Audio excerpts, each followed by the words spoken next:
Thank you for joining us today. I'm excited to present Simplify Professional Licensing for architecture, engineering, and construction firms today because so many firms across the United States share a fundamental challenge: how to meet all the regulatory requirements faced by AEC firms across the country. Perhaps your firm is facing difficulties maintaining and renewing licenses and managing qualifying engineers. Maybe you're looking to operate, hire, or employ people in other states. And perhaps you feel like you're reacting and responding, not leading your firm through these events. It's even more important when new businesses opportunities arise. Since firms need to be in good standing to bid on new jobs, I'm here to tell you that you're not alone and to share our expertise in maintaining multi-state compliance. Before we get started, three brief housekeeping items. Number one, I'm a little under the weather, so I may sound a little bit nasally. So bear with me on that one. Um, Second, we have a relatively large number of attendees on the call today. So for that reason, the audience will all be muted. And thirdly, a reminder that today's presentation is eligible for continuing education credit through Earmark. So I'll go over how to get your CE credit at the end of our presentation. We'll be together for about 45-ish minutes. Um, so I apologize in advance. Um, my name is Jordan Sinopoli, and I'm an accounting executive here at Harbor Compliance. I specialize in architectural engineering and construction firm solutions. And a little bit about Harbor Compliance before we get started. We're experts in architectural engineering and contractor licensing. Since 2012, we've helped over 40,000 clients simplify navigating regulatory requirements. In the AEC industry alone, we have helped over 8,700 AEC firms apply for, secure, and maintain licensing, business lifecycle, and tax requirements. More about us later, but for now, we have a lot to cover, so let's dive in. First, on today's agenda, we're going to cover the benefits of compliance and how it helps your firm strategically. Then we'll discuss what to expect in AEC firm licensing. This ties closely to the business entity issues that arise for firms expanding into new jurisdictions. Because these are regulated and at the state and even local levels, we'll keep the discussion broad enough to address key concepts, but we'll illustrate a few examples that multi-state firms um, maybe you be facing, or may be facing. We'll discuss the comprehensive management solution that firms need to comply with all regulations, avoid potential issues, and mitigate risk, and how, with a proactive approach, firms can be better primed to compete. Enjoy the benefits of comprehensive compliance. Many of you probably already understand the importance of licensing compliance because if you're a licensed architect or engineer, you'll be maintaining a license since you've been maintaining a license since you graduated college. But it's essential to also consider how maintaining compliance can create value for your firm. One of the things that we'll cover today is why firms need to focus on both individual and firm licenses to maintain good standing, and how those two things are connected. There are plenty of reasons why compliance is important beyond just being the law. It unlocks opportunities. For example, organizations commonly list the states where they are licensed to operate on their website to highlight their reach and expertise. It enables firms to pursue new business, meet their timelines, and gain an edge over competitors that haven't been so proactive. It safeguards your firm's reputation. Staying in good standing avoids penalties and avoids damaging how your firm is perceived. And it upholds the overall professional standards of architect, engineers, and contractors. So there are clear benefits, but what does the licensing process actually look like? So licensing basics. As professionals, you already know the basics of licensing.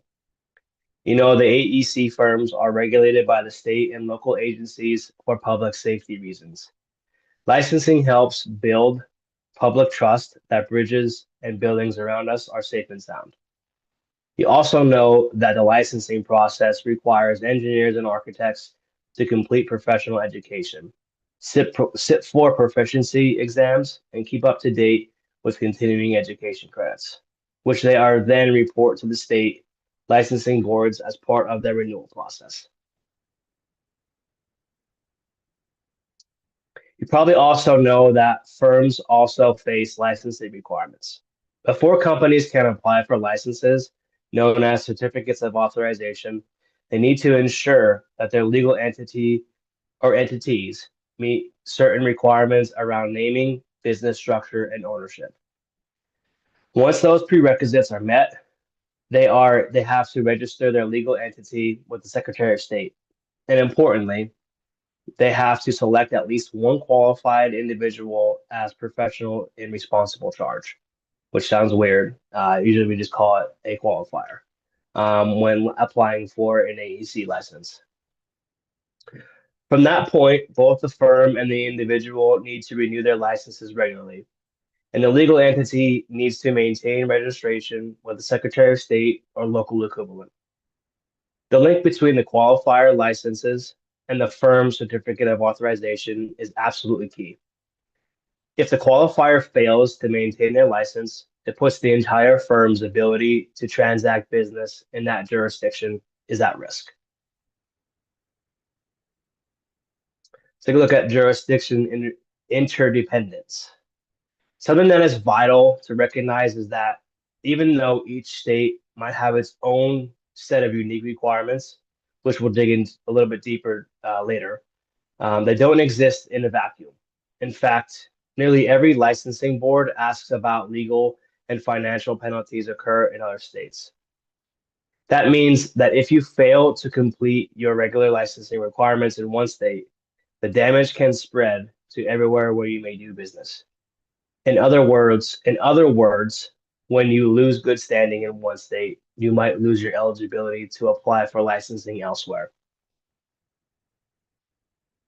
Managing qualifiers. Now I'd like to start on the four most common challenges that we see in managing AEC licenses. Managing qualifiers, securing new licenses, managing renewals, and monitoring changes to requirements. Let's dive right in with managing the individual licenses of the professionals tied to your certificate of authorization.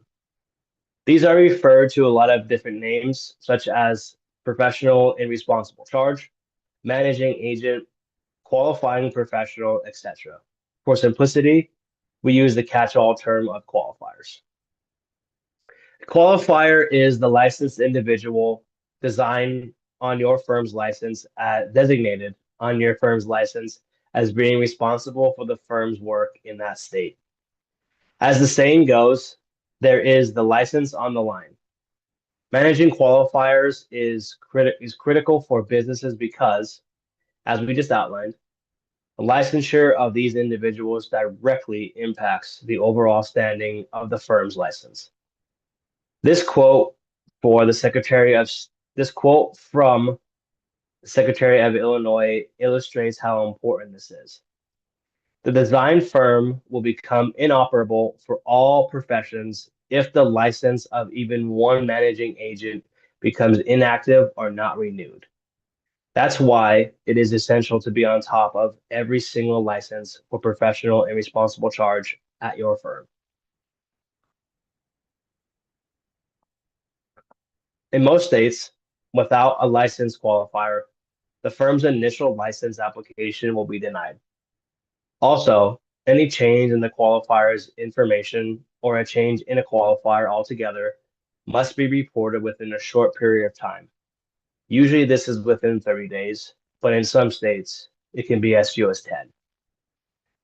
Now, we know that changes in qualifiers can happen for all kinds of innocuous reasons, such as an individual moving home address. They can also happen for more significant reasons, such as an individual departing the firm through retirement, resignation, and or our favorite, winning the lottery. Whether these changes are sudden or expected, firm management needs to be ready to update state licensing boards. If an existing qualifier leaves and no one holds the proper state license, someone is going to have to sit for the exam. And if the firm does not report the change, states can and do assess severe penalties for operating without a designated qualifier, up to denial of the firm's right to practice. Since nearly every licensing board asks about legal and financial action occurring in other states, the damage can spread across your business and range from financial to reputational and everything in between. This is why managing qualifiers is mission critical for the firm. Here's what you can do to meet the challenge proactively. Know which qualifiers will be designed for each business entity in each and every state. Many state issues licenses to specific areas of specialty, which as structural versus mechanical for engineers and residential versus commercial for contractors. Firms that practice in multiple areas across states need to know the license for each. When attempting to register in a new state, this means any qualifiers generally must be licensed in advance. Firms must be proactive. No one wants to miss a key opportunity because a qualifier was not licensed in time. Next, ask your team. Do you know who the firm's qualifiers are currently? In which states and entities are they acting in that capacity? If that person leaves the firm tomorrow, who could fill the role in just a few short weeks or even days? Answering those questions will identify any gaps you need to address. Lapsed licenses may incur penalties to reinstate, so it's better to tackle these types of issues head on. Once your licenses are in order, work to identify individuals who can step in as a replacement qualifier. Firms should work toward having a contingency plan, especially in key jurisdictions. And you must consider the state processing time. We'll talk more about this, but you probably already know that licensure involves multiple agencies. Many licensing boards have one have only a handful of staff or meet on an infrequent basis, such as monthly. Expecting an application simply made expediting an application simply might not be possible, regardless of who handles their submission.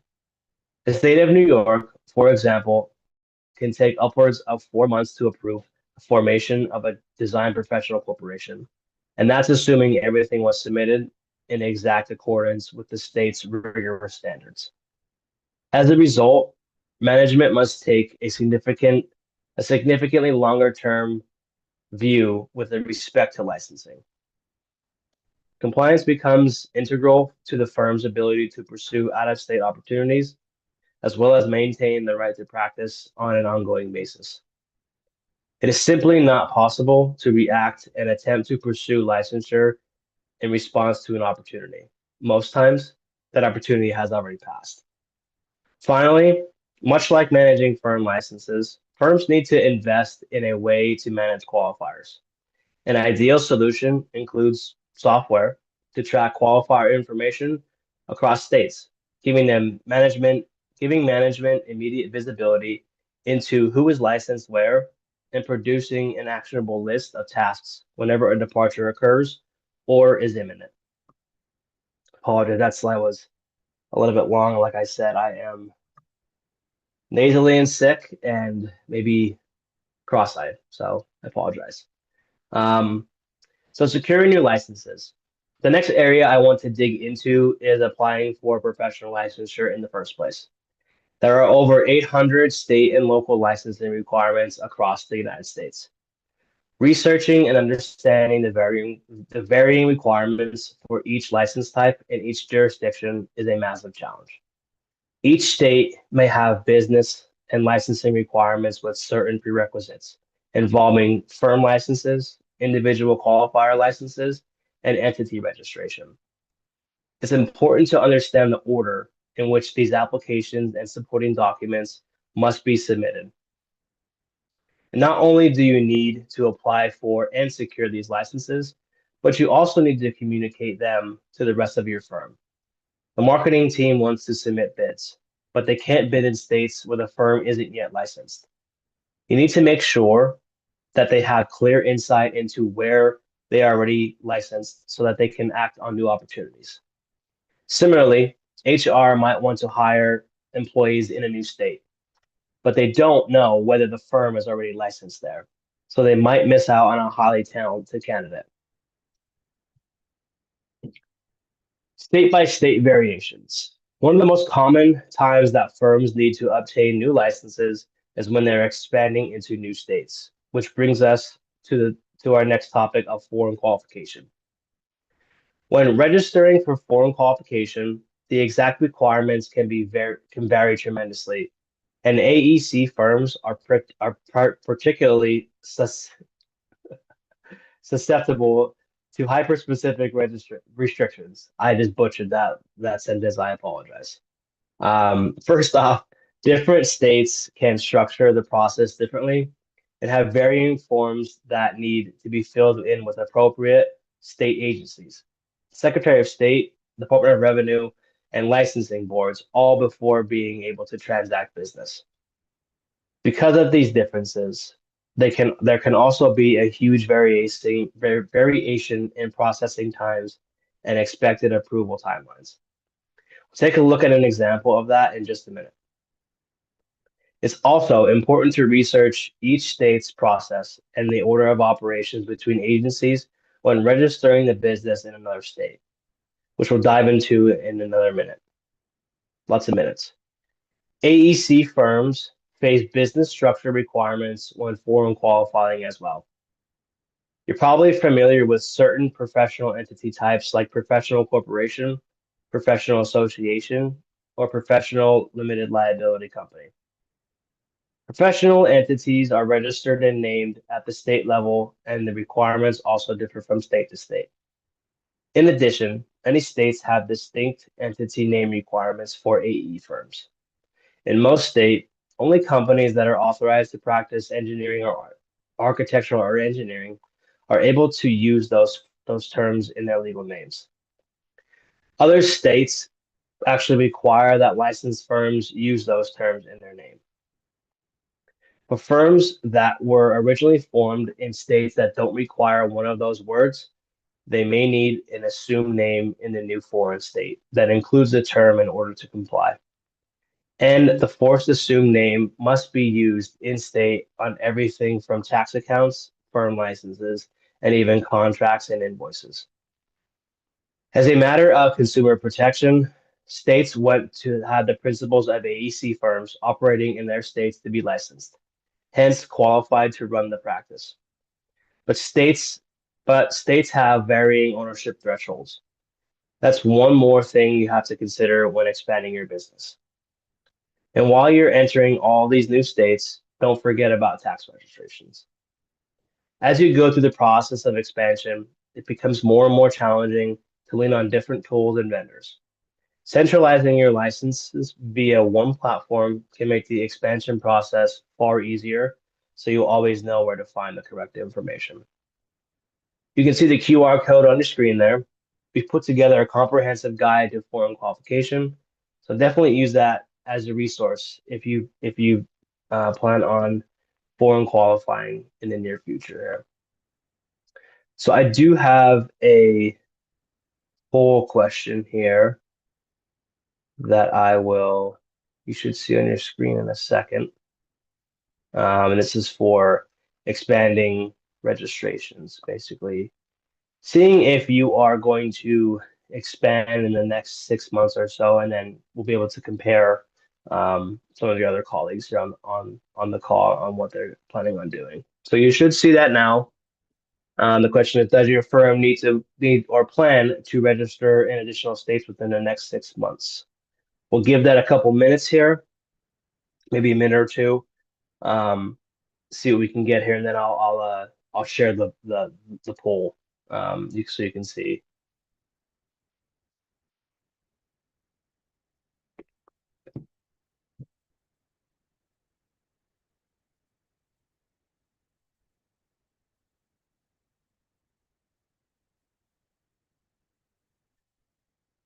Give another minute or so here.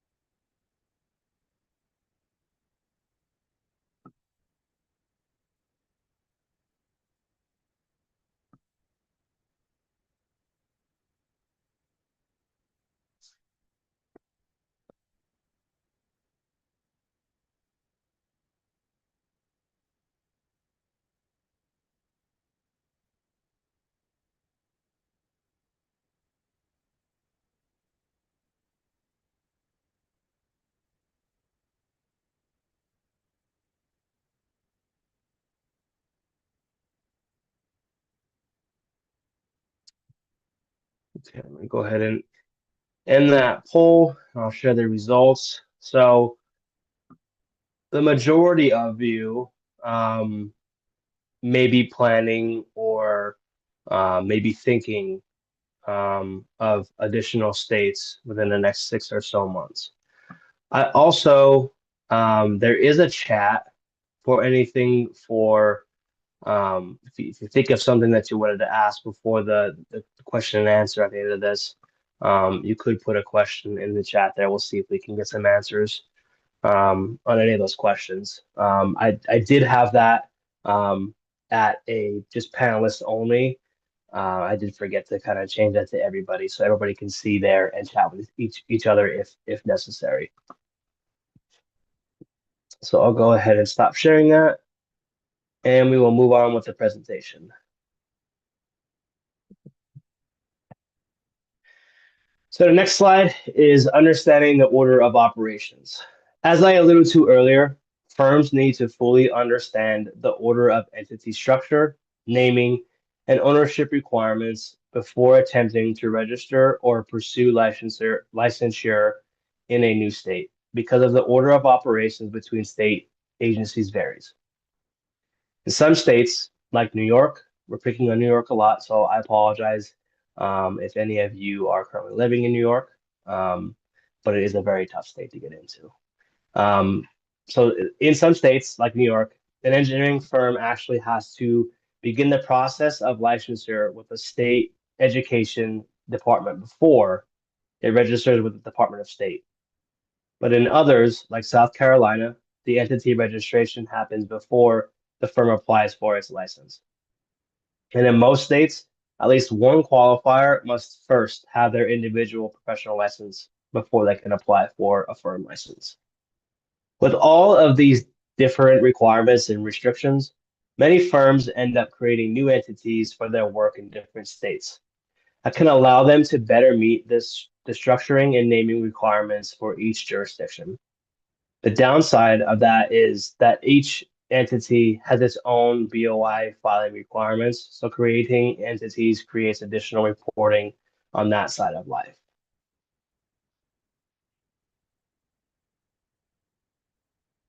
So let's take a closer look at what it actually looks like to obtain licensure in a new state. Again, we are going to pick on New York. I apologize again. Here's an example of a fast-growing Maryland-based firm. They had an employee starting in the state of New York in a month. In New York, form registration with the Department of State can take several weeks on its own. To set up domestic design professional corporation can take up to months. Up can take up to a few months. Coupled with the time it takes the Department of Taxation and Finance to process tax registration applications and the Department of Labor to set up unemployment tax accounts, you can conversely add 3 or so weeks to another month. That's 3 weeks is almost a month. That means that you are that means that you really need to get started a minimum of 15 weeks before the employee start date. In additional, any additional delay jeopardizes the firm's ability to onboard and pay that employee.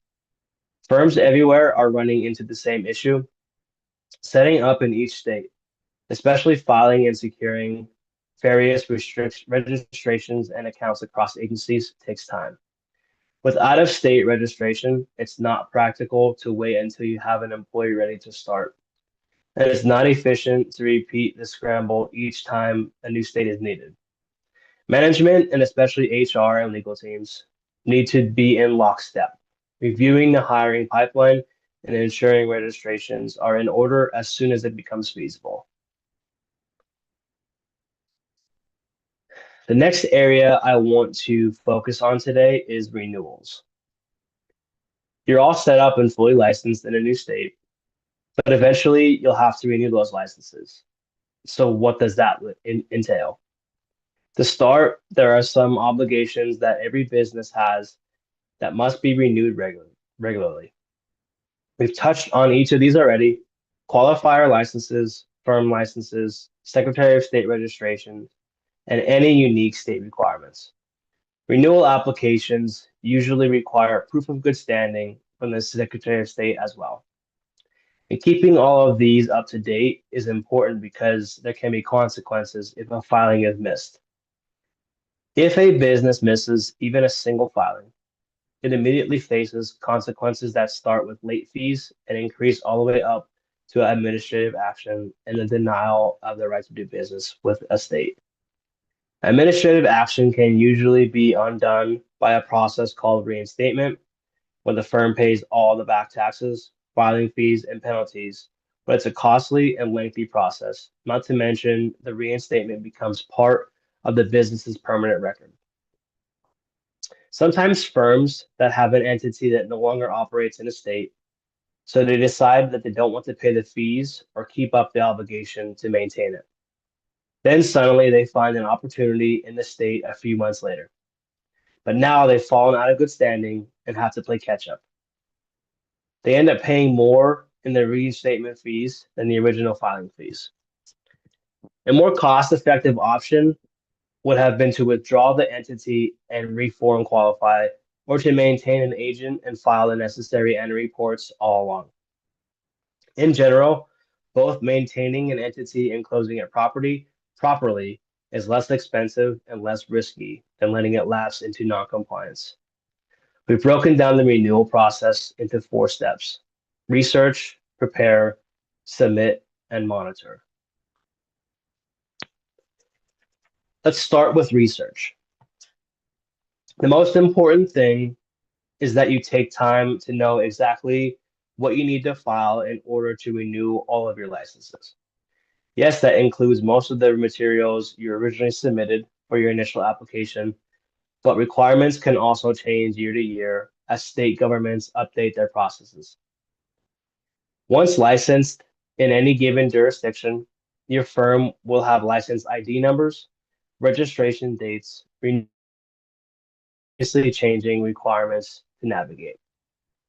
With over 1,500 different AEC filings around the country, keeping up with the changes to requirements can be time consuming. And as the firm grows and becomes licensed in multiple jurisdictions or specialities, the complexity increases. You have to ensure that you capture any updated information from your registered agent, whether it's a new qualifications, update personal information like a change of name or address, or just a new registered agent entirely. You also want to check for any changes to your business formation documents. And maybe most importantly, you'll need to check for any changes to your state's forms and fees. In addition to updating their requirements, states are consistently changing the formats of their forms and exactly what information you need to submit. It can be tricky to stay on top of all this. Step 2 is actually gathering all the updated information to submit with your renewal application. There can be a lot of pull together here. There can be a lot to pull together here. So make sure you leave yourself adequate time and avoid late fees. Nearly every state requires business entities to file an updated annual report to ensure it keeps current information on record. Because each state has a unique deadline, a multi-state business faces deadlines throughout the year. Reports can be due on a yearly or biannual basis. You also need to file annual financial statements along with proof of your qualifier's license and their continuing education certificates. Make sure you're tracking these in one central location as they're completed throughout the year so that you don't have to hunt them down at the time of renewal. You also need to pull your current surety bond and insurance documentation to ensure that those are in good standing and compliant with state requirements. Many states also require the business to file and pay taxes to maintain corporate good standing, such as California, again with New York, and Texas. Pulling all of these documents together every time you have a renewal deadline, which, as we mentioned, can be at different times of the year for different states, can be a hassle. So it's essential to keep them stored in one central location to expedite this process. The third step in the renewal process is actually submitting your renewal applications. And the most important part here is to hit your deadlines. You don't want any unnecessary late fees or potential hiccups that can impact your ability to do business. Make sure you are tracking different states, different renewal cycles, whether they're yearly or every 2 years, whether they're on the first of the month or the anniversary of your initial licensing, or a different date entirely. Many firms expect their individual engineers to manage their own continuing education and license renewals, but that can increase risk because the firm has no oversight.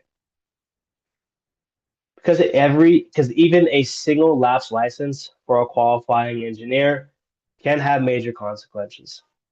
The firm should invest in a solution that, at a minimum, gives management direct insight into the status of practitioners in any state at any time.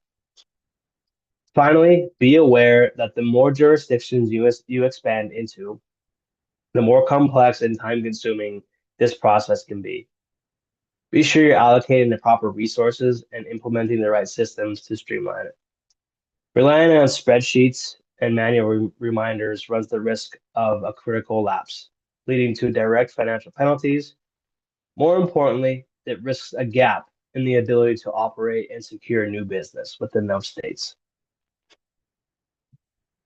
Finally, once you've finished your renewal application and have been approved, you still want to monitor for any changes. As mentioned, state legislatures are always passing new regulatory bills and department level changes. It's vital that you stay up to date, which can be a bit overwhelming if you're in multiple states. Some states also require that you file immediate updates to your license if certain events occur. For example, I mentioned earlier that a change in qualifier requires an updated filing, typically within 30 days, but some as quickly as 10. You need to make sure you know exactly what events will trigger maintenance filings in each state so that you don't miss any deadlines. You also have to ensure that you're maintaining good standing with the Secretary of State and Department of Revenue in each state. This means staying up to date with taxes and fees, maintenance filings, and documentation and more. As mentioned earlier, many licensing jurisdictions stipulate that the business maintain internal records and follows certain governance or ownership requirements. These may or may not need to be reported on a license renewal application, but most licensing agencies have the authority to enforce and penalize governance violations. We have one customer who's headquartered in Texas, but they operate now in 23 wholly owned subsidiaries across 9 states. As they expanded, they found that some subsidiaries weren't keeping their compliance data well organized, and their executive administrator was spending more time on license filings than her primary job responsibilities. Once they switched to our centralized platform, they were able to automate renewals, reporting, and regulatory tasks and track updated requirements easily. To recap, there's a lot to keep track of, obviously, especially if you're doing business across multiple states. As you can see on the slide, there are 800 plus AEC licenses, 1,500 plus AEC license filings, 2,000 US filing authorities, 20,000 unique filings, 50 plus states of continuing education requirements. To best keep track of all of these changing requirements, we recommend a few best practices. First, be sure to conduct a review each and every year. This isn't just a review of your documentation and your business information. It's a review of your internal processes. You should be looking regularly to see how you can better manage your internal records to make sure they are ready to file quickly when the time comes. And also that the appropriate members of your team have access to your latest licenses and upcoming deadlines. Second, make sure to incorporate new requirements into your licensing and compliance management system. As those requirements change, manual systems like spreadsheets can quickly become outdated. So you'll need to update them regularly. Finally, allow ample time to complete new applications and filings. There's one thing that you should take away from this presentation. It's that this process takes a lot more time than you initially think. So you should never wait until the last minute to start the renewal process. I'm going to go ahead, and before I talk about this slide, we do have one more poll question, and this is just about your license management. I'm going to go ahead and it's just to see how your firm is currently managing professional licenses. And then again, I will share this poll after it's completed, so that you can see, how you compare to your colleagues on the actual call here. So I'll go ahead and launch that. Give this about a minute or so, to see if anybody can answer.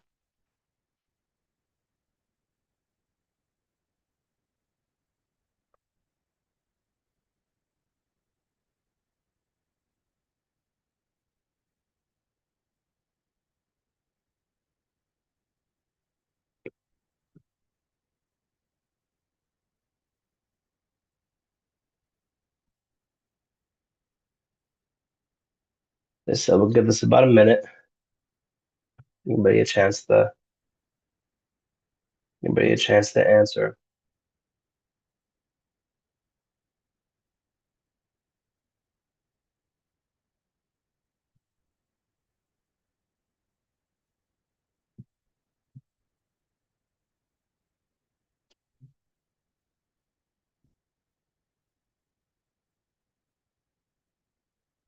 All right. So I'll go ahead and end that poll,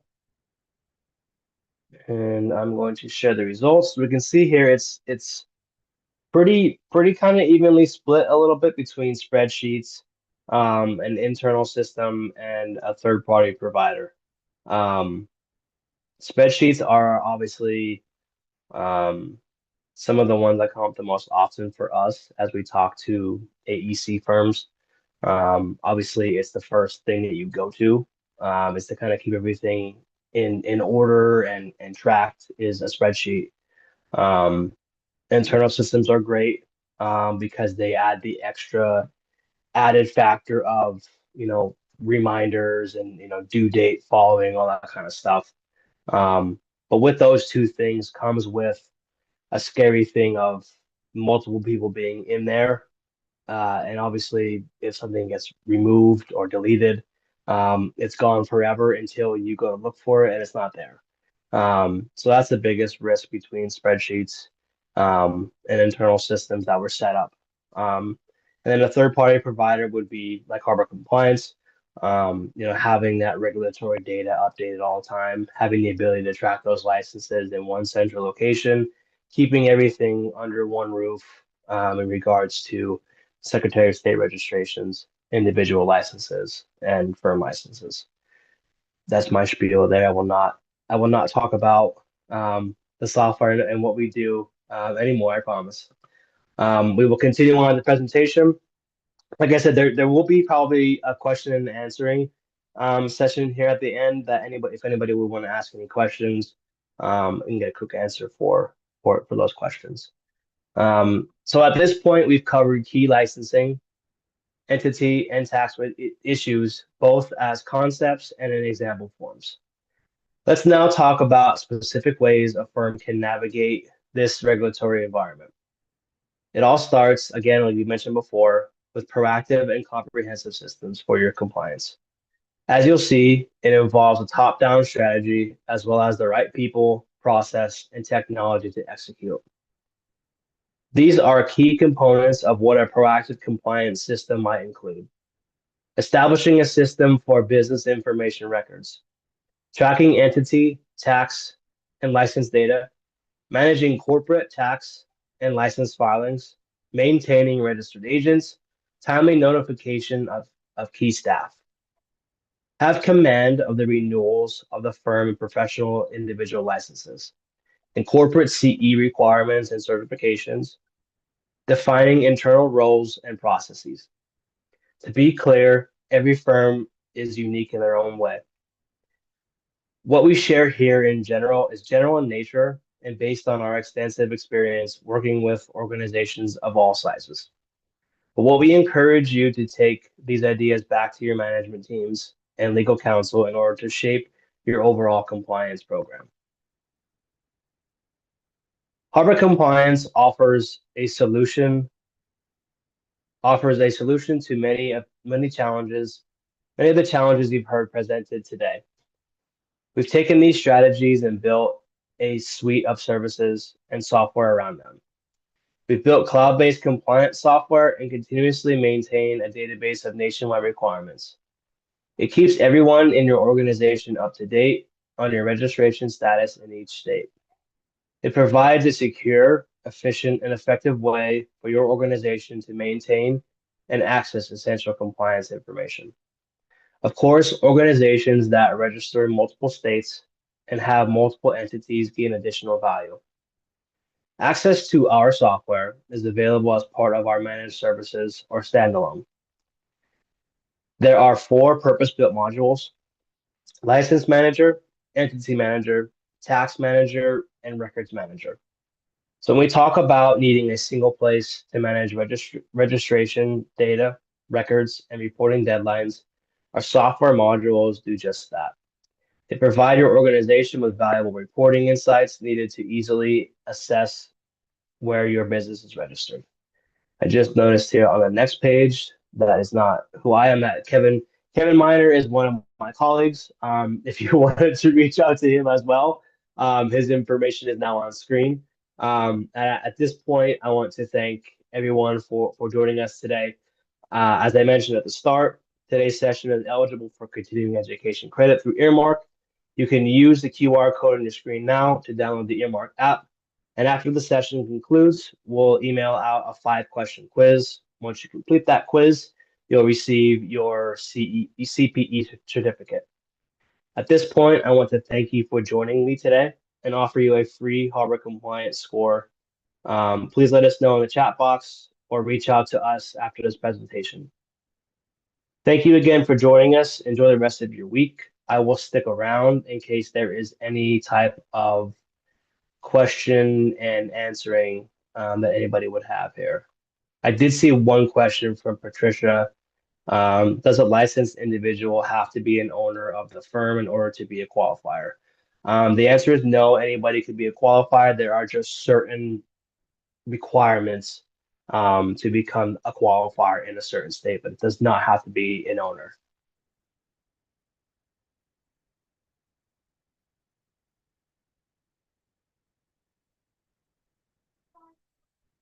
You're welcome. And if you would like to get in touch with us, with my esteemed colleague Kevin Miner, myself, or any of the other account executives, feel free to go to our website, submit a sales contact form. We would love to hear, how bad I did on this webinar at speaking. But then we'd also like to be, able to hear about your compliance issues if you have any, or if you just want to kind of refine your compliance areas with a management system or a management solution that we have or a software solution.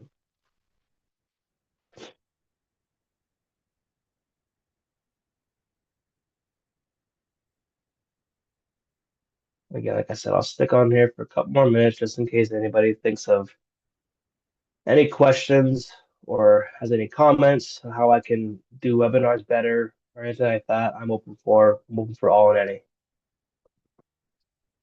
Again, I apologize for being a little raspy, a little sniffly, and a little sick. It's that time of the year. I think everybody in any cold environment has some sort of stuffy nose or sore throat.